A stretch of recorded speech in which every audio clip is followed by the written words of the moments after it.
j'espère que vous allez bien. Comme annoncé, aujourd'hui on se retrouve pour la formation longue pour comprendre ensemble les couleurs, pour essayer de sublimer vos peintures d'une nouvelle façon, de vraiment approfondir votre compréhension des couleurs, qui est un élément vraiment très important.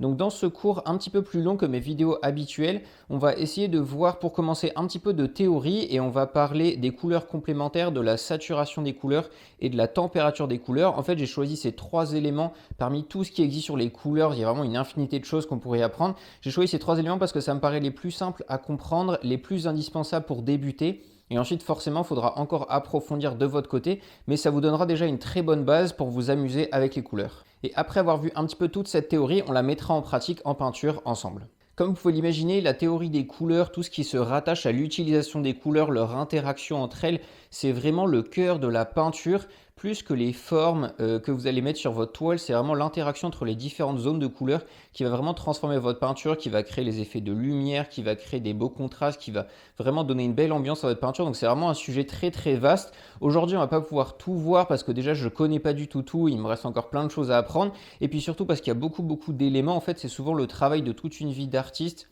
d'apprendre à bien gérer les couleurs, d'apprendre à bien s'en servir, de créer son style, etc. Par exemple, aujourd'hui, dans le style abstrait actuel des peintres, c'est plus jouer sur les couleurs que jouer sur les formes. Et à cause de ça, en fait, grâce à ça, ils peuvent en apprendre beaucoup sur les couleurs, ils vont travailler dessus énormément. Et du coup, voilà, c'est vraiment un travail très long à faire. Aujourd'hui, le but de cette vidéo, de ce petit cours, c'est juste de vous donner vraiment les bases qu'il faut absolument connaître pour ensuite pouvoir vous amuser et explorer plein de nouvelles choses de votre côté. Donc ce cours, ce n'est pas quelque chose d'exhaustif sur toute la peinture à l'huile, tout ce qu'on peut apprendre sur les couleurs. C'est juste vous donner trois éléments principaux. Donc comme je vous ai dit, avec les couleurs complémentaires, la saturation des couleurs et la température de couleurs qui me paraissent vraiment indispensables. Et ensuite, n'hésitez pas à me dire tout ce que vous connaissez là-dessus dans les commentaires, ça m'intéresserait. Puis comme ça, vous pourrez le partager avec d'autres personnes qui regardent la vidéo si vous voulez le partager. Mais une fois que vous aurez ces éléments, ce sera vraiment à vous d'aller explorer toute la peinture comme moi je le fais avec mes peintures à droite à gauche que vous voyez sur ma chaîne. Mais voilà, c'est un travail d'exploration et de recherche perpétuelle. Donc sans plus attendre, on va voir trois éléments indispensables pour comprendre les couleurs et sublimer vos peintures. Si cette vidéo vous plaît, n'hésitez pas à la liker et à vous abonner. Dites-moi aussi en commentaire si ça vous plaît, les cours un peu plus longs comme ça, plus développés, vraiment très spécifiés sur un seul sujet. Et j'essaie de vous donner tous les éléments indispensables pour débuter. Et ensuite, avec un peu de pratique de votre côté, vous devriez pouvoir y arriver.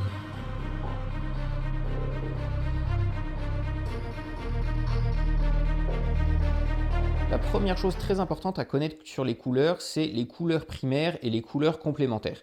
Les couleurs primaires, comme vous le savez sans doute, c'est le jaune, le bleu et le rouge qu'on a juste ici. Je m'étais amusé à faire des petits damiers comme ça avec toutes les peintures que j'ai pour voir un peu les différents teintes. Donc voilà, ça c'est les trois couleurs primaires qui vont composer en fait le triangle du cercle chromatique si on les met comme ça. Et ensuite, quand vous allez mélanger deux couleurs primaires, ça va vous donner une couleur secondaire. Par exemple, si vous mélangez le jaune et le bleu, ça va vous donner du vert. Si vous mélangez ces deux-là, ça vous donne du orange. Si vous mélangez ces deux-là, ça vous donne du violet. Avec ça, vous avez donc les 6 couleurs avec 3 primaires et puis 3 couleurs secondaires.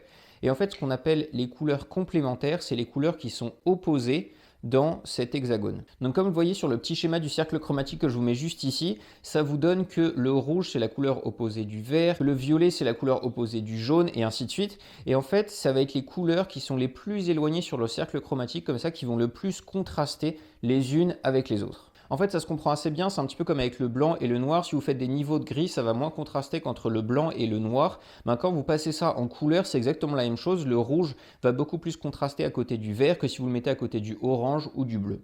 Ça, c'est vraiment quelque chose de très simple. En fait, on a tous déjà vu ces petits cercles chromatiques dans des magasins d'art ou d'autres choses. Et en fait, ce petit cercle, il n'est pas si évident que ça à utiliser dans vos peintures et dans vos compositions. Il faut vraiment bien comprendre comment pouvoir s'en servir pratiquement. Souvent, un des problèmes qu'on peut rencontrer dans les peintures, c'est d'arriver à représenter la lumière de façon très forte. Et pour le faire, en fait, en peinture, comme on ne va pas avoir un éclat très blanc du papier, on va avoir toujours quelque chose d'un peu plus terne que dans la nature avec le soleil. Ce qu'on utilise souvent, c'est les couleurs complémentaires pour intensifier justement ce contraste. C'est-à-dire qu'on va d'un côté mettre des couleurs très contrastées entre du blanc et du noir, par exemple. Et en plus de ça, la couleur foncée, on va par exemple la mettre un petit peu violette. Et la couleur claire, on va la mettre un petit peu jaune. Ce qui fait que ça contraste d'un point de vue simplement blanc et noir, et ça contraste en plus d'un point de vue couleur parce que c'est deux couleurs complémentaires. Donc ça, c'est ce qui concerne le contraste uniquement. On va utiliser les couleurs complémentaires pour vraiment forcer le contraste et donner quelque chose qui, pour l'œil, va vraiment être le plus contrasté possible. Dans les peintures, ça c'est très utile. Par exemple, si vous faites un coucher de soleil, donc avec des tons dans le ciel plutôt jaune, orangé, un petit peu rouge, etc. Bah, si vous voulez faire quelque chose qui contraste devant, vous pouvez par exemple faire un arbre qui va être vert. Entre le vert et le rouge, ça va être le contraste maximal et du coup, ça va renforcer l'effet de contre-jour, l'effet de contraste par rapport au coucher de soleil. Là, je vous donne des exemples où c'est assez évident en fait que ça va créer un gros contraste, mais c'est aussi utile pour apporter de la subtilité tout en contrastant. Par exemple, quand vous allez faire un portrait sur le visage, vous allez mettre les couleurs de la peau classique qu'on connaît et après dedans, vous allez rajouter des toutes petites nuances un petit peu jaune, un peu violette, un peu bleu, un peu verte pour contraster entre les différentes zones et apporter un peu de dynamisme. De la même façon, dans par exemple une grande prairie d'herbe verte ou bien dans les nuages du ciel, apporter des petites nuances comme ça avec des couleurs à droite à gauche, ça peut vraiment transformer votre peinture, ça va la dynamiser et en plus de ça en peinture à l'huile c'est assez facile à faire avec des glacis. Donc par exemple vous peignez votre ciel nuageux un peu uniforme en ton de blanc gris bleuté, dedans vous rajoutez quelques nuances un peu violet, un peu jaune et bah d'un coup votre ciel va ressortir beaucoup plus contrasté, beaucoup plus sympa que si vous le laissez un peu plat comme au début. Donc ça c'est pour le contraste. Après le cercle chromatique, ça vous aide aussi à créer des belles harmonies de couleurs. Une harmonie de couleurs, c'est quand dans votre peinture, vous avez l'impression que tout est assez uni, tout est naturel, tout se ressent bien. Alors qu'une peinture qui n'est pas harmonieuse, bah, vous avez l'impression qu'il y a un élément qui est un peu en trop ou un élément qui a été rajouté par-dessus, en fait comme si c'était un photomontage, parce que les couleurs détonnent ou sont pas harmonieuses entre elles. Au premier abord, ça peut être un petit peu compliqué de trouver quelles couleurs vont être harmonieuses ensemble dans une peinture. Pour le faire, en fait, une façon très simple, c'est de prendre le cercle chromatique et après, vous pouvez tracer un triangle dedans. Ça va vous donner une première harmonie. Vous pouvez prendre 3 couleurs comme ça au pied. Vous en choisissez vraiment que 3 et pas plus. Et ça va vous permettre de créer votre harmonie dans votre peinture en restreignant un petit peu votre champ de couleurs. Ça aussi, ça se comprend assez bien parce que dans la nature, on a souvent la lumière qui va créer une ambiance générale et du coup, toutes les couleurs vont être dominées par ce que la lumière crée par-dessus. Par exemple, si on reprend l'exemple du coucher de soleil, la lumière un petit peu jaune-orangé va donner cette teinte jaune-orangé à tout le paysage. Donc en fait, le champ de couleurs va être très restreint. On ne va pas du tout avoir tout un pan du cercle chromatique parce que tout va être un petit peu plus jaune que d'habitude. Après, il y a plein de façons de choisir ces harmonies dans le cercle chromatique. Vous pouvez prendre 3 couleurs, vous pouvez en prendre 2, vous pouvez en prendre 4. Mais l'intérêt vraiment, c'est de pouvoir restreindre un petit peu son champ de possibilités, de penser au contraste, de penser à la lumière ambiante. Et puis comme ça, en restreignant votre nombre de couleurs, ça va être plus facile de les gérer, plus facile de faire vos mélanges, de les appréhender, d'apprendre à bien s'en servir en travaillant avec la palette réduite. Et puis ça vous évitera de faire des couleurs qui détonnent trop, parce que vous allez faire tous les mélanges avec qu'un nombre réduit de couleurs et donc tous les mélanges vont se ressembler suffisamment pour que la peinture paraisse harmonieuse à la fin.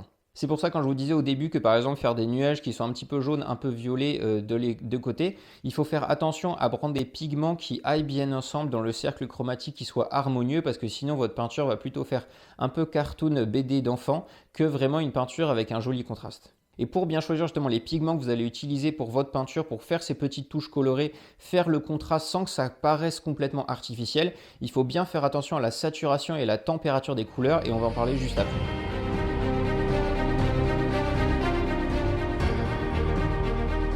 Donc maintenant, on va aborder le deuxième point très important qui est sur la saturation des couleurs. La première chose qu'on peut se dire quand on pense à saturation, c'est que la couleur va être la plus saturée possible quand elle sort du tube, quand elle est vraiment pure.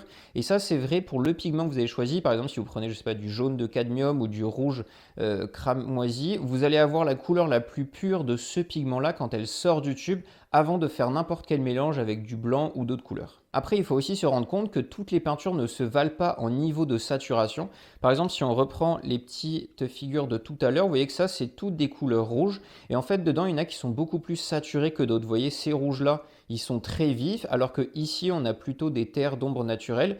Et du coup, on a quelque chose qui est beaucoup plus terne, en fait, qui a un colorant qui est beaucoup moins saturé. De la même façon pour les jaunes, vous voyez qu'ici on a des jaunes qui sont très vifs avec je crois un jaune citron et un jaune indien, alors qu'à l'autre bout on a du jaune de Mars et puis de l'ocre jaune qui sont beaucoup moins saturés, en fait qui sont des pigments, des terres naturelles, donc qui vont faire quelque chose qui est plus naturel et moins saturé que les colorants un peu plus artificiels. Et en fait ces niveaux de saturation différents pour différents pigments, comme ça c'est très très important en peinture, parce que dans certains cas de figure vous allez avoir besoin de quelque chose de très saturé pour faire un coup de coucher de soleil, pour peindre un petit bateau, un petit objet, et en fait la plupart du temps quand vous faites des paysages en tout cas, vous avez besoin de peintures qui soient très peu saturées, qui soient vraiment avec des pigments qui soient plutôt proches du naturel, comme les terres naturelles que je viens de vous montrer dans les jaunes par exemple ou dans les rouges de la même façon.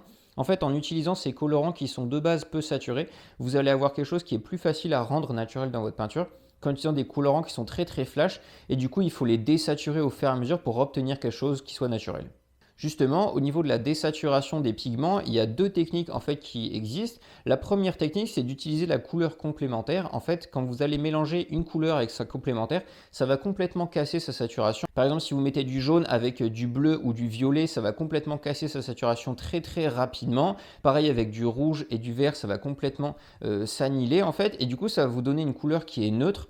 Si vous prenez du rouge très vif et que vous ajoutez un tout petit peu de vert, en fait, au fur et à mesure, ça va atténuer votre force du rouge qui va vous donner un pigment plus naturel pour faire votre paysage. Et si vous mettez quasiment autant de rouge que de vert suivant les pigments, il faut mettre une proportion différente, vous pouvez arriver à une teinte qui soit en fait complètement neutre. Moi, c'est ce que j'utilise souvent dans mes peintures avec du bleu outre-mer et du terre d'ombre brûlé, un marron et un bleu. En fait, en les mélangeant, ça fait un gris qui est complètement moyen, qui est non teinté. Et j'utilise ça pour faire la base de pas mal de mes peintures. Et puis la deuxième façon de désaturer ces pigments pour faire quelque chose qui soit plus naturel, c'est de prendre une couleur qui soit saturée pour vraiment forcer la couleur, pour avoir le contraste que vous voulez, et prendre une couleur qui soit plutôt neutre. Par exemple, vous allez prendre sur mon cercle ici un rouge très vif et puis un rouge qui ressemble plutôt à un marron. Vous allez les mélanger et du coup le rouge va être désaturé. Vous allez avoir une couleur qui est un peu plus naturelle, moins saturée, plus facilement utilisable en paysage, en mélangeant comme ça une couleur et puis son équivalent en désaturé. C'est pour ça que c'est intéressant sur les palettes d'avoir toujours la couleur et sa complémentaire, ou en tout cas que vous pouvez la fabriquer avec les couleurs primaires, ou alors avoir des couleurs qui soient désaturées et des couleurs saturées sur sa peinture. Avoir un rouge et un marron par exemple, avoir deux types de bleu, deux types de jaune. C'est pas obligé d'en avoir pour toutes les couleurs, mais au moins pour une ou deux, histoire de pouvoir désaturer ces pigments et avoir quelque chose qui soit naturel et pas trop flash sur votre toile. Ensuite, évidemment, si vous rajoutez du blanc dans votre peinture très saturée, ça va étaler un peu plus les pigments, ça va les diluer, donc ça va paraître moins flash, mais c'est un petit peu compliqué d'utiliser du blanc dans ce cas-là, parce que ça peut avoir d'autres interactions avec les couleurs. Donc voilà, il vaut mieux jouer avec les couleurs complémentaires ou bien des couleurs désaturées, et puis le blanc, c'est vraiment pour gérer la valeur en tant que telle. Et le dernier point un petit peu théorique que je voulais aborder avant de passer à la pratique sur la toile, c'est au niveau de la température des couleurs.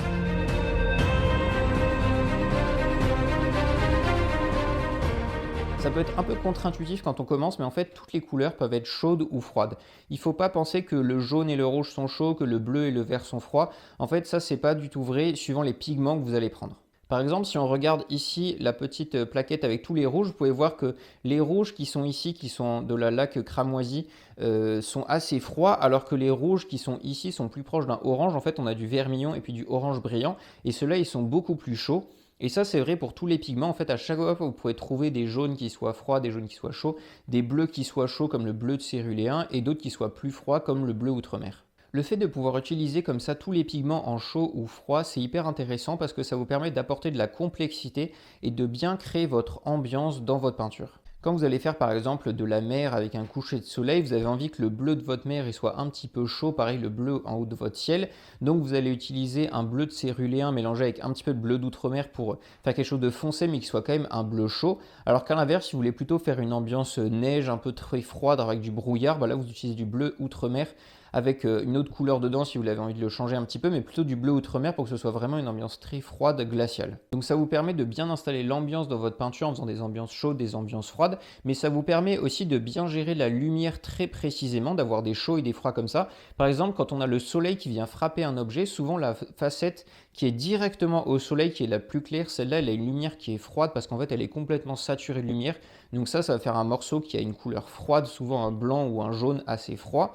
Après, il y a un espèce de petit halo très fin qui va être très très chaud, en fait, qui est l'espèce de halo de diffusion de la lumière qu'on voit souvent orange très chaud. Et ensuite, la partie à l'ombre qui peut être froide ou chaude, là pour le coup, suivant l'ambiance que vous avez autour. Donc vous voyez qu'en jouant, en intercalant comme ça les zones chaudes, les zones froides, ça peut être très intéressant au niveau du dynamisme de la peinture. Et puis aussi au niveau du contraste, en fait, comme les couleurs froides pour l'œil vont se rapprocher un tout petit peu plus du bleu, et puis les couleurs chaudes un peu plus du jaune, et ben ça permet de contraster pas mal parce que ces deux couleurs sont éloignées sur le cercle chromatique. Donc vous allez avoir une alternance de contraste comme ça qui est très intéressante pour faire une peinture dynamique et qui se ressente bien, qui ne soit pas toute plate en fait. C'est exactement ce que j'ai utilisé dans la peinture de bateau qui est juste ici dans les nuages avec des facettes qui sont très claires, qui sont complètement cramées de lumière, du coup qui sont assez froides dans les nuages parce qu'elles ont le soleil direct. Après des zones très chaudes et des zones froides à l'ombre avec quelque chose d'un peu plus bleuté. Donc voilà pour les 3 points un petit peu théoriques dont je voulais vous parler qui me paraissent vraiment indispensables pour bien comprendre les couleurs, que ce soit sur les couleurs complémentaires, bien comprendre le cercle chromatique et comment l'utiliser. Ensuite, la saturation des couleurs qu'il faut apprendre à gérer, comment désaturer une couleur, comment utiliser une couleur saturée et bien combiner les deux. Et enfin, la température des couleurs pour faire une peinture dynamique avec du contraste, des couleurs chaudes et des couleurs froides. Maintenant qu'on a vu tout ça, je vais pouvoir vous donner un petit peu des exemples concrets, même si je vous ai déjà montré quelques petites photos avant. On va voir d'abord des peintures que j'ai déjà faites, que vous avez sûrement déjà vues sur ma chaîne. On va essayer de décortiquer un petit peu comment j'ai utilisé les couleurs dedans. Et puis ensuite, on réfléchira aux couleurs pour commencer une peinture et la faire ensemble complètement.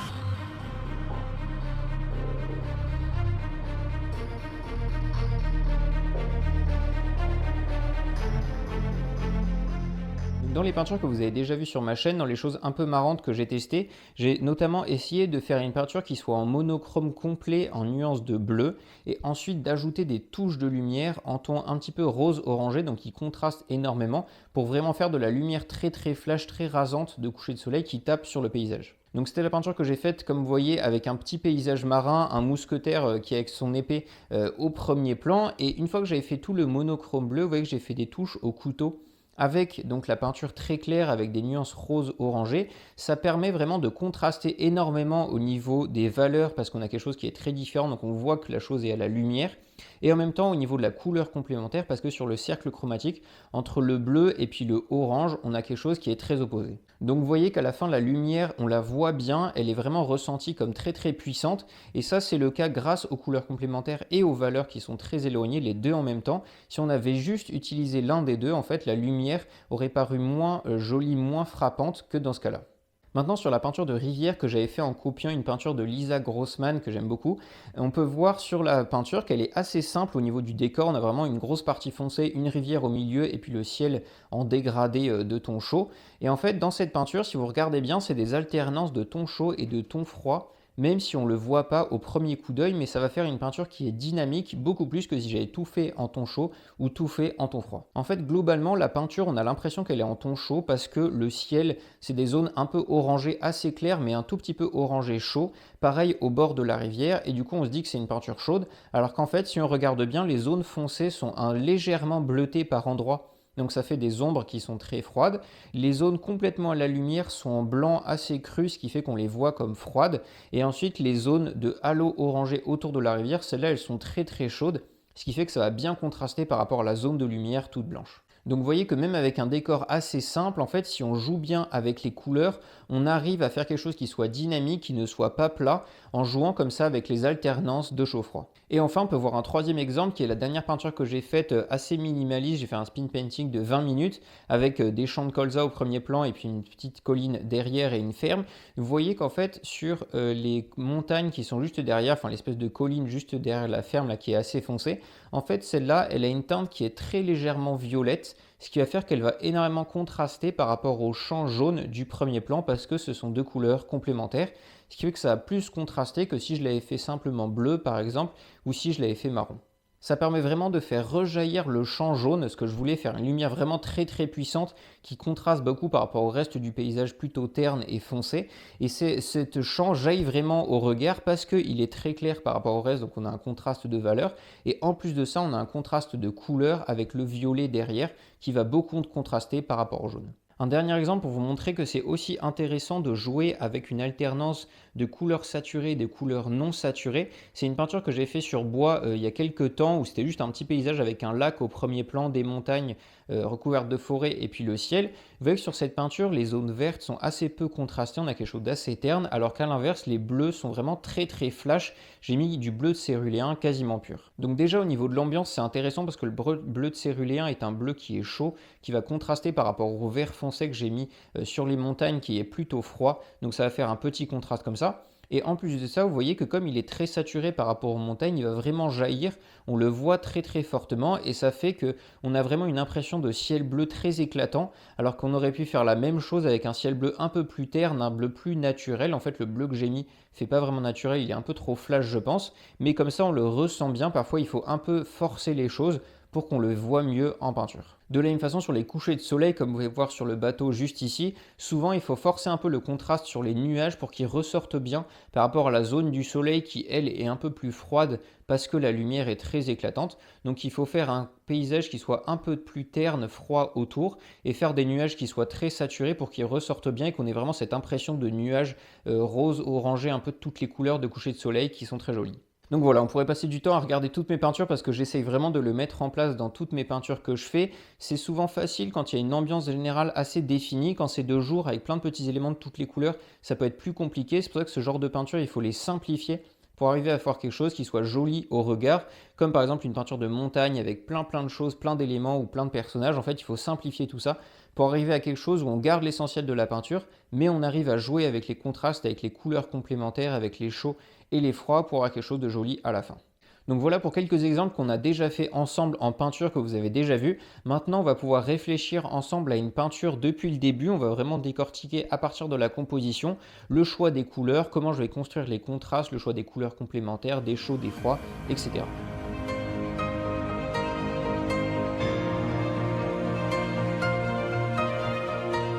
On se retrouve maintenant pour la deuxième partie de cette vidéo où on va parler ensemble d'un cas concret. On va vraiment expliquer le processus que je mets en place pour définir quelle couleur je vais utiliser dans ma peinture, quelle va être leur saturation, quelle va être leur température.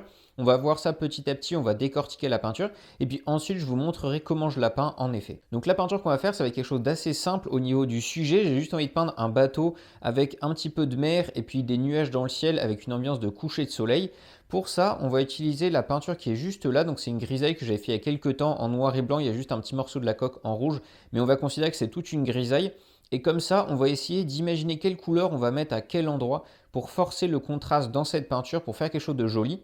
Et puis ensuite, on passera à la peinture réelle en couleur. Il y a quelques temps, je vous ai parlé en vidéo de savoir 4 choses avant de commencer sa peinture pour être sûr d'aller au bon endroit. La première chose, c'est le sujet qui est très important, on vient de dire. Donc là, on va faire un bateau avec de la mer et un coucher de soleil.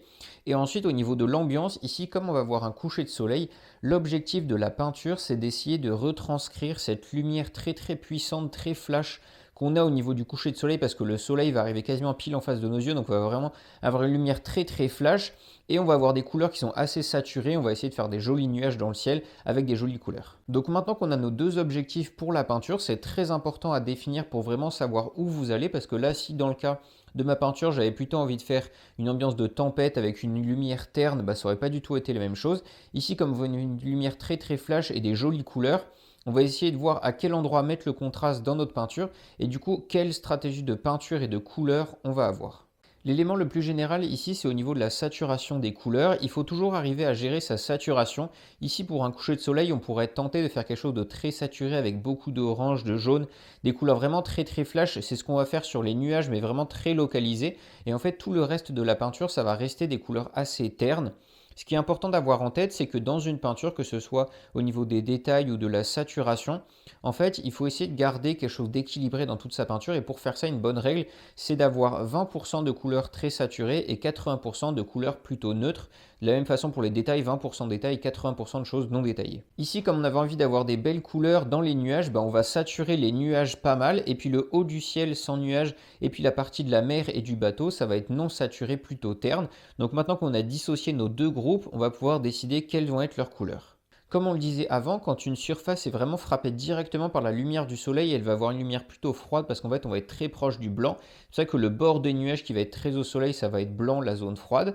Ensuite la partie de mi-ombre, c'est-à-dire la partie qui n'est pas complètement à l'ombre mais pas complètement au soleil, celle-là ça va être la partie très saturée dont on vient de parler, qui va avoir des tons orange-jaune, on va le décider après. Ça va être la partie très saturée. Et puis ensuite, la partie d'ombre des nuages, celle-là, comme elle est vraiment à l'ombre, elle va être complètement désaturée. Maintenant, comme notre objectif dans cette peinture, c'est d'essayer de mettre un contraste très puissant pour vraiment faire voir la lumière forte du coucher de soleil, on va d'abord jouer sur les valeurs, bien évidemment, mettant quelque chose de très clair à la lumière et puis plus foncé autour pour faire ressortir le contraste au niveau des valeurs. Mais au niveau des couleurs, ce qui nous intéresse ici, c'est de faire ressortir aussi ce contraste de façon très forte. Pour faire ça, on va utiliser des effets dans la peinture un peu partout de couleurs complémentaires comme je vous disais au début. C'est vraiment l'effet de base qui permet de vraiment renforcer le contraste de façon très forte. Donc on va l'utiliser ici dans la peinture à plusieurs endroits. Je vais vous dire tout de suite où est-ce qu'on va le faire. La première zone de contraste des couleurs qu'on va avoir, c'est entre, vous voyez comme le bateau qui est juste ici, on va avoir une zone du ciel avec des nuages, donc la bordure très claire, blanche et jaune. Et ensuite, on va avoir le ciel bleu derrière. Et pour faire le contraste très fort, plutôt que de faire un ciel bleu, on va faire un ciel avec une légère teinte violette, ce qui va faire qu'on va avoir un contraste entre le violet et le jaune des nuages. Et comme c'est des couleurs complémentaires, on va avoir un contraste qui est maximal. Donc le violet, en fait, on va très peu le voir. On va plutôt voir que le jaune va ressortir beaucoup plus que si on avait mis du bleu ou une couleur plus proche du jaune que le violet. Le deuxième endroit où on va utiliser cet effet, c'est à la jonction entre la mer et les nuages. La mer, ça va être un vert assez foncé, désaturé, mais quand même un tout petit peu vert. Et la couleur complémentaire du vert, c'est le rouge. Donc on va utiliser des nuages plutôt rouge orangé très foncés au niveau de la limite avec la mer, ce qui va permettre de bien définir cette ligne avec quelques vagues, de faire quelque chose de très contrasté à ce niveau-là. Et enfin, le troisième endroit où on va utiliser ça, c'est que comme vous voyez ici, on va avoir un bateau qui dépasse pas mal de la mer, donc qui est vraiment au niveau du ciel. Et pour le faire bien contraster, en fait, comme le ciel va avoir des tons orangés, et ben, la couleur complémentaire du orange, c'est le bleu. Donc on va faire des teintes bleues sur notre bateau pour qu'il contraste au maximum par rapport au ciel. Et du coup, arriver à générer un effet de contre-jour sans pour autant avoir à faire le bateau tout noir, faire un contre-jour uniquement sur les couleurs complémentaires, ce qui nous permet sur les valeurs d'avoir plus de liberté et donc pouvoir détailler un peu le bateau tout en gardant cet effet de contre-jour très fort du contraste. Donc voilà vraiment les trois endroits principaux où on va utiliser les couleurs complémentaires pour augmenter le contraste. La saturation, comme on a dit, ça va être la zone centrale des nuages qui est dans la mi-ombre. L'ombre va être désaturée et la lumière va être froide, complètement cassée avec du blanc. Ensuite, là-dedans, il ne faut pas y aller trop fort sur les saturations, sur les contrastes, etc. En fait, il faut garder un petit peu de subtilité, sinon ça sera trop évident et ça fera quelque chose qui paraît un petit peu enfantin et peu réaliste. Quel que soit votre objectif de style de peinture, que ce soit réaliste, impressionniste, que ce soit de faire quelque chose de flou, de mettre juste des grosses touches de couleur, enfin voilà, quel que soit votre style, en fait, il ne faut pas que ce soit trop évident que vous utilisiez ces méthodes-là, sinon en le regardant, en fait, ça paraît tellement évident que ça casse un petit peu cet effet-là, on n'est plus pris dans la peinture et ça casse un peu les effets que vous avez essayé de créer. C'est-à-dire que comme on disait au niveau de la mer et des nuages, si vous mettez des nuages rouge vif et puis la mer vert fluo, ça va faire un fort contraste mais ça paraîtra tellement cartoon qu'en fait ça ne sera pas très joli à voir. Donc même si vous n'avez pas envie de faire un style réaliste et puis encore plus si vous voulez faire un style réaliste, il faut garder de la subtilité là-dedans, c'est-à-dire faire des couleurs désaturées par moment, faire des couleurs saturées dans les nuages comme on vient de le dire et essayer d'équilibrer tout ça pour pas que ça paraisse trop évident, que ça reste subtil tout en ayant les contrastes forts dont on vient de parler. C'est là vraiment le pas un petit peu compliqué à faire entre la théorie du couleur ou prendre le cercle chromatique et essayer d'avoir les contrastes les plus forts pour un coucher de soleil. Bon, bah une fois que vous avez compris le cercle chromatique, vous saurez faire ce chemin-là tout seul. Ensuite, pour arriver à mettre les choses de façon subtile, de façon pas trop évidente, gérer les zones de saturation, les zones plutôt neutres pour équilibrer tout ça. Ça demande un petit peu de pratique, d'entraînement en regardant d'autres peintures, regarder comment font d'autres peintres. Et ça, on va en discuter en faisant la peinture en direct ensemble. Donc on va se retrouver tout de suite pour la peinture en direct. Je vous préviens, ça va être un support un peu particulier. Je me suis fabriqué un genre de grand porte-manteau pour mettre chez moi, donc avec une planche au fond, une petite tablette et puis des petits crochets en dessous pour mettre des porte-manteaux. Du coup, on va peindre une peinture là-dessus. Je me suis dit que c'était cool, comme c'était une jolie planche en bois comme ça, de faire une petite peinture. On va la peindre là-dessus. Donc le support, c'est du bois avec une zone plutôt foncée. Donc vous allez voir, ça va, au niveau du support, ça va changer un petit peu parfois la brillance de la peinture ou comment ça va aller sur le support. Mais après, au niveau des couleurs et de tout ce que je viens de vous expliquer, c'est exactement le même principe. Donc voilà, on se retrouve tout de suite devant la planche. Comme je vous l'expliquais, ici la peinture on l'a fait sur bois, donc pour faire un petit croquis, j'ai pris un crayon de pastel sec blanc pour que ça puisse se voir sur la partie foncée, et j'ai juste fait rapidement un croquis du bateau que je voulais faire, délimiter la ligne d'horizon, et puis après on va directement passer à la peinture. Ici j'avais juste envie de délimiter le bateau, mais pour le ciel et tout le reste en fait on va pas faire de croquis, on va juste s'amuser avec les couleurs. Donc pendant que je suis en train de peindre les différents éléments de ma peinture, je vais vous expliquer un petit peu le raisonnement que j'avais en tête à ces moments-là. Là, j'ai commencé par le ciel, juste histoire d'avoir une première référence sur mon fond qui est foncé en plus, donc j'ai pas vraiment l'habitude. Donc voilà, le but c'était de créer une référence et puis après on va descendre dans le ciel au fur et à mesure. Ici, en fait, dans ma tête, j'essaie vraiment de créer les contrastes dont on a parlé avant, c'est-à-dire créer des contrastes au niveau du bateau, au niveau des nuages et puis au niveau de la mer avec différents couples de couleurs complémentaires. Mais ici, à la première couche, je vais essayer de garder les choses vraiment très très subtiles, c'est-à-dire mettre du rouge là où il faut du rouge, du jaune là où il faut du jaune, mais essayer de garder quelque chose d'assez désaturé, d'assez neutre en fait dans tout ce que je vais faire. Et ensuite, on va essayer de forcer tous ces éléments-là à la seconde couche, une fois qu'on verra un peu plus comment les choses se positionnent. En fait, à la première couche, j'aime bien être assez prudent, surtout que là, le support, je peux pas vraiment recommencer. Donc, c'était un petit peu de pression au début, donc je suis allé assez prudemment, on va dire. Mais hormis le coup du support ici, qui pour moi est un petit peu particulier, en fait, je trouve ça bien d'y aller prudemment, c'est-à-dire mettre les bonnes couleurs aux bons endroits, mais y aller prudemment sur les contrastes et sur la saturation, parce que c'est deux éléments qui se modifient très facilement à la seconde couche avec quelques glacis qu'on va faire juste après, alors que aller dans l'autre sens, c'est-à-dire désaturer une zone, ou bien éclaircir, etc., ça se fait, mais c'est un petit peu plus compliqué. Alors que faire un glacis foncé pour foncer les différents éléments, comme vous allez voir ensuite, ou bien faire des glacis de couleur, dont j'ai déjà parlé en vidéo, pour mettre un petit peu plus d'éclat sur du jaune, du rouge ou du orange dans le coucher de soleil, ça se fait très facilement, on va en faire juste après. Donc au niveau de la peinture, j'ai commencé par faire une référence bleue tout en haut du ciel. Elle paraît assez flash parce que le fond de ma planche est très foncé. En fait, vous allez voir qu'à la fin, ça se fond plutôt bien dans la peinture. Ensuite, à partir de ce bleu, j'ai fait un dégradé vers quelque chose d'un petit peu rouge orangé avec une touche de violet en bas, là où je suis en train de mettre le orange actuellement, et en fonçant au fur et à mesure. En fait, ici, on a un coucher de soleil avec des nuages qui vont être assez flash et saturés au milieu, c'est ceux que je suis en train de commencer ici. Mais le reste du ciel, comme on a un coucher de soleil, il va être un petit peu sombre, et on va avoir quelque chose qui est plus sombre en bas du ciel qu'en haut, c'est pour ça que le dégradé est de plus en plus foncé en partant du haut vers le bas. Ensuite, comme on a dit tout à l'heure, on veut à la limite des nuages mettre quelque chose d'un petit peu jaune très clair.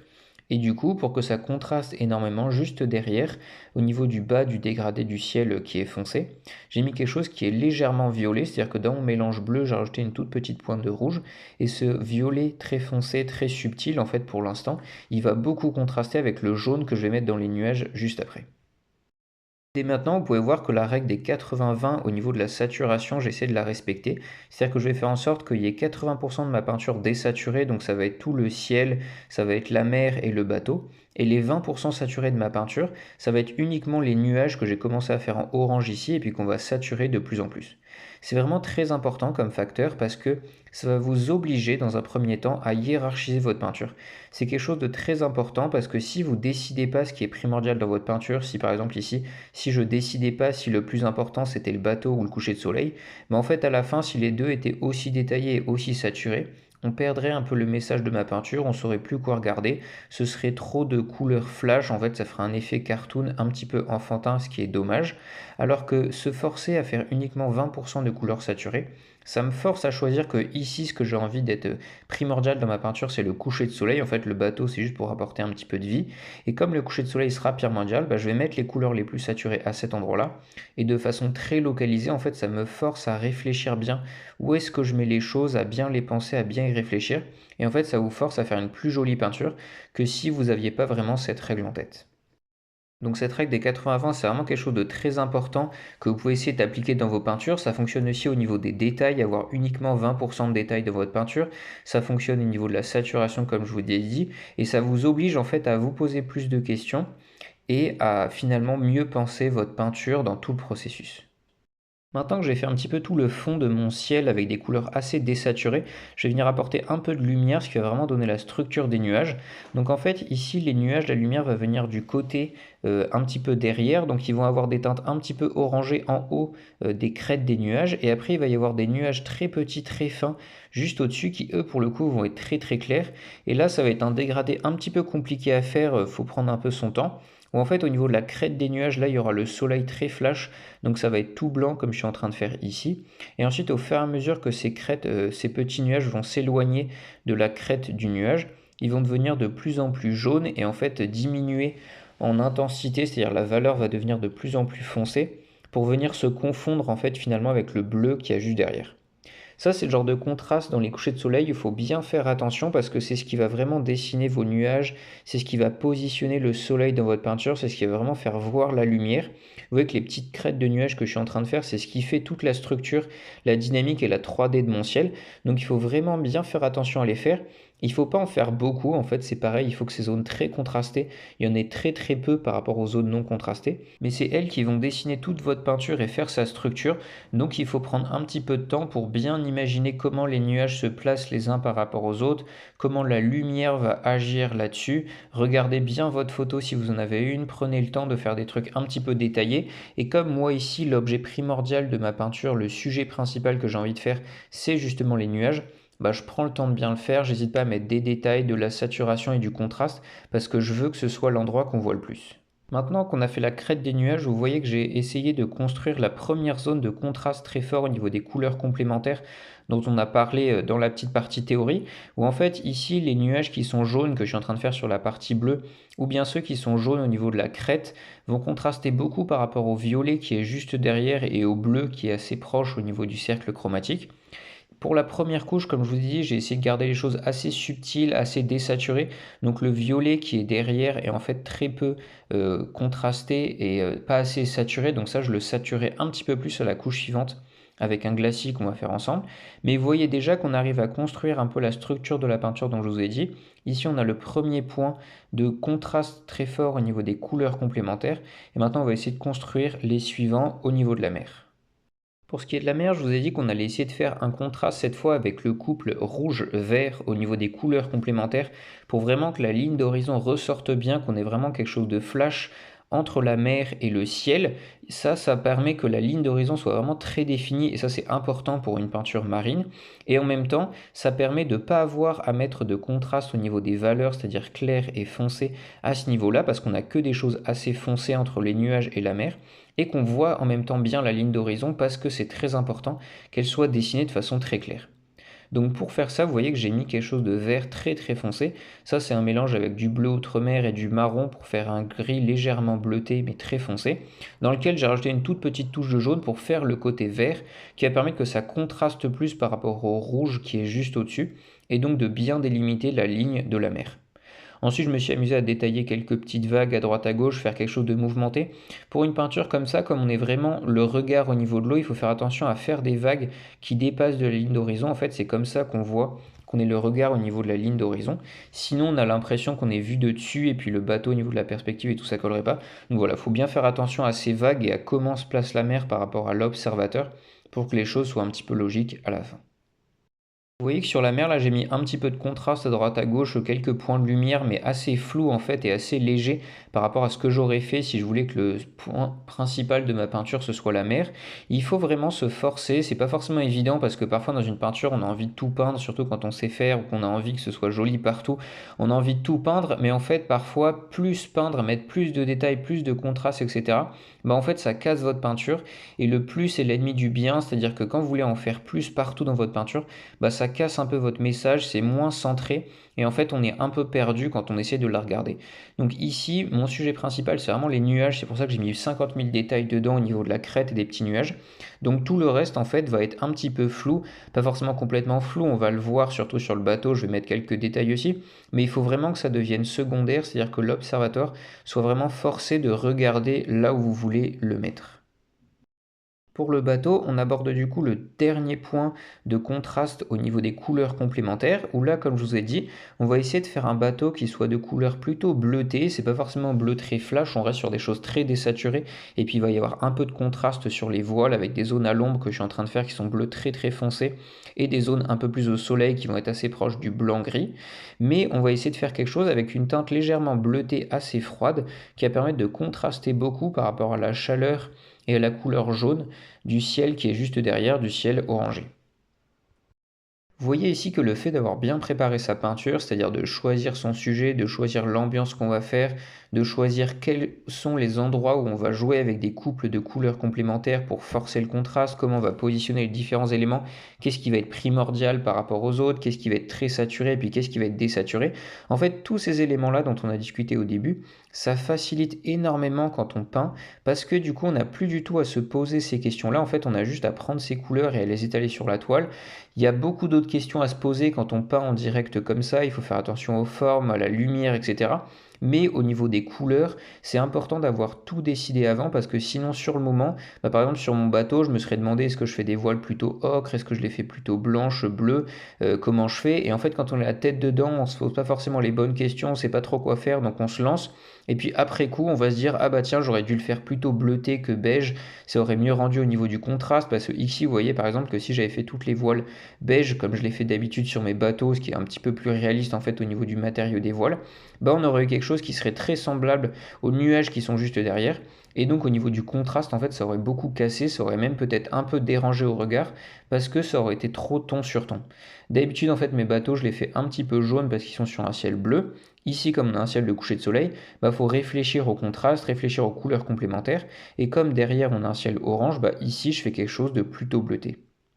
Donc voilà, dans l'art et la peinture, moi je suis persuadé qu'il y a une grande part d'improvisation, il faut se laisser libre cours sur sa toile, à tenter plein de choses, à faire plein de nouveaux exercices, mais après quand on parle au niveau des couleurs, bah, il y a la théorie des couleurs, il y a des choses qu'il faut connaître et appliquer dans ses peintures si on veut les réussir, et ça en fait on peut pas y couper, donc autant y réfléchir avant, histoire que ce soit fixé et que ce soit plus un problème, comme ça on peut s'amuser avec le reste sur sa toile quand on est en train de peindre. Au niveau du bateau, là, j'étais un petit peu en hésitation sur les détails. Vous voyez que je suis en train de faire des mâts. Après, je vais faire quelques cordages en grattant en fait la peinture au couteau du bois pour faire apparaître des petites lignes un peu plus foncées. Ça, c'est le genre de choses, c'est à votre sensibilité. Là, je ne savais pas vraiment si c'était une bonne idée de faire des détails ou pas pour pas que ça prenne le pas sur le ciel qui est derrière. Mais comme je l'ai fait très fin, en fait, on les voit quasiment pas. Ça permet d'avoir un petit peu une peinture à deux niveaux. C'est-à-dire que de loin, on va voir principalement le coucher de soleil et puis de près, on pourra regarder un petit peu les détails du bateau si on a envie de s'amuser à regarder un petit peu ce qui se passe et tous les petits cordages à droite à gauche. On va maintenant passer à la deuxième couche. Donc là, je vais commencer par faire pas mal de glacis de couleurs, c'est-à-dire que c'est des glacis où je vais essayer de ne pas changer les valeurs que j'ai sur ma peinture, même si parfois ça les change un tout petit peu, et de forcer certaines couleurs pour obtenir les contrastes de couleurs complémentaires que je veux vraiment. Vous voyez qu'ici, j'ai commencé par faire un glacis violet. J'ai mélangé un petit peu de rouge cramoisi avec du bleu outre-mer pour avoir quelque chose de très transparent, très léger. Et je l'ai appliqué en l'étalant énormément sur ma peinture. Dès qu'il y a du rouge dans un glacis, en fait, ça fait quelque chose qui est très très flash. Donc, il faut faire attention à bien le maîtriser pour pas que ça fasse un truc trop flash, justement. Donc, j'en ai mis un tout petit peu à la base des nuages, en fait, juste derrière la crête pour recréer cet effet violet qui n'était pas assez présent. Et là, vous voyez, rien qu'en faisant ça, ça fait beaucoup ressortir les nuages, la crête des nuages jaunes, grâce aux couleurs complémentaires. Et c'est avec ça que je vais pouvoir construire mon contraste très très puissant. Ensuite, je fais exactement le même processus dans le reste des nuages avec un glacis orange puis jaune, en mélangeant un petit peu de rouge et un petit peu de jaune, en faisant attention à ce que ce soit des couleurs transparentes et en les étalant beaucoup. Ici, le but vraiment, c'est de ne pas étaler beaucoup de médium parce qu'après, on va avoir quelque chose qui coule ou c'est très brillant, ça peut être dérangeant. L'objectif, c'est de vraiment faire quelque chose qui a la texture que vous avez d'habitude pour votre peinture, mais de l'étaler beaucoup plus pour que ça fasse cet effet transparent du glacis. Ensuite, après avoir forcé la saturation des nuages, je vais déterminer un petit peu mieux le contraste en mettant un glacis foncé sur la base des nuages et puis un petit peu sur la mer pour rappeler un peu mieux comment la lumière se place parce que c'était un petit peu terne. Mais vous voyez que j'ai gardé à l'esprit que la saturation est vraiment que dans les nuages. Donc sur la mer, sur le reste des nuages et puis le haut du ciel, je vais garder quelque chose qui est désaturé. Pour ce qui est de la lumière dans les nuages que je suis en train de refaire rapidement, c'est important d'avoir quelque chose qui soit assez froid au niveau de la limite des nuages quand ils sont très au soleil. C'est pour ça que la partie blanche est assez froide en fait, parce que quand c'est vraiment frappé par le soleil direct, la lumière est froide. Et ensuite ça devient de plus en plus chaud à mesure qu'on s'écarte de la lumière jusqu'à arriver dans l'ombre qui va être un petit peu froide ici pour le coucher de soleil parce que ça contraste beaucoup. Donc cette alternance de chaud-froid au niveau de la température, je vous en ai parlé, c'est quelque chose qui est important dans une peinture pour avoir quelque chose de dynamique. Et ici, j'ai essayé de vraiment le mettre en place dans mes nuages parce que je veux centrer l'attention là-dessus. Et donc pour centrer l'attention, en fait, il faut amener beaucoup de détails, beaucoup de contrastes, de dynamisme entre les différentes zones de lumière, entre les couleurs, etc. Donc c'est vraiment ce qu'on a essayé de construire dans la peinture. Pour terminer, j'ai pas réussi à faire quelques petits détails en plus sur le bateau, mais c'est vraiment des petites choses en fait qui se voient que quand on est très proche de loin, on les voit pas. Ça change pas la peinture, donc ça va. J'ai juste rehaussé un petit peu les blancs sur les voiles pour faire un peu apparaître les petits plis qui sont assez sympas, je trouve, sur ce genre de voile un peu vieux bateau. Mais à part ça, j'ai pas changé grand chose. En fait, tout était fait avant. Et comme vous pouvez voir sur le résultat de la peinture maintenant sur le bois, en fait, on a quelque chose d'assez uni au niveau des couleurs en essayant de garder les mêmes couleurs sur sa palette pour avoir quelque chose d'uniforme. Et on a les contrastes dont on a parlé au tout début qu'on a réussi à faire. Et voilà pour la partie pratique de cette formation. Donc on a fait la peinture qui est juste ici ensemble. Vous avez vu toutes les étapes. Et puis j'ai essayé de vous expliquer petit à petit dans ma réflexion que j'avais dans ma tête, comment on passe du cercle chromatique et de la théorie qu'on avait fait sur les couleurs complémentaires, sur la saturation, sur la température des différentes zones de nos peintures, comment on passait de cette théorie-là à vraiment la pratique, parce qu'il faut mettre de la subtilité, cacher un petit peu tous ces effets-là, parce que si c'est trop évident, en fait, ça casse les effets qu'on a essayé de faire. Donc voilà, il faut être subtil, essayer de les cacher tout en gardant vraiment les contrastes très forts pour avoir ce genre de lumière de coucher de soleil. Donc j'espère que cette formation longue vous aura appris plein de choses sur les couleurs, arriver à mieux comprendre les couleurs pour vraiment sublimer vos peintures, arriver à mieux faire les contrastes, mieux gérer votre saturation et la température chaude et froide de vos différentes couleurs pour arriver à faire des peintures toujours plus belles. Si ça vous a plu, n'hésitez pas à liker la vidéo et à vous abonner. Si vous avez des retours sur ce nouveau format vidéo que j'essaie de mettre en place, n'hésitez pas à me le dire en commentaire si vous avez trouvé ça trop long, si vous avez trouvé ça intéressant, si vous auriez vu les choses différemment au niveau de la pratique, de la théorie. Voilà, n'hésitez pas à me dire. Si vous avez besoin de plus de support ou je ne sais pas trop quoi, n'hésitez pas à me dire pour que je puisse l'améliorer pour la prochaine fois. En attendant, portez-vous bien, peignez bien et à la prochaine.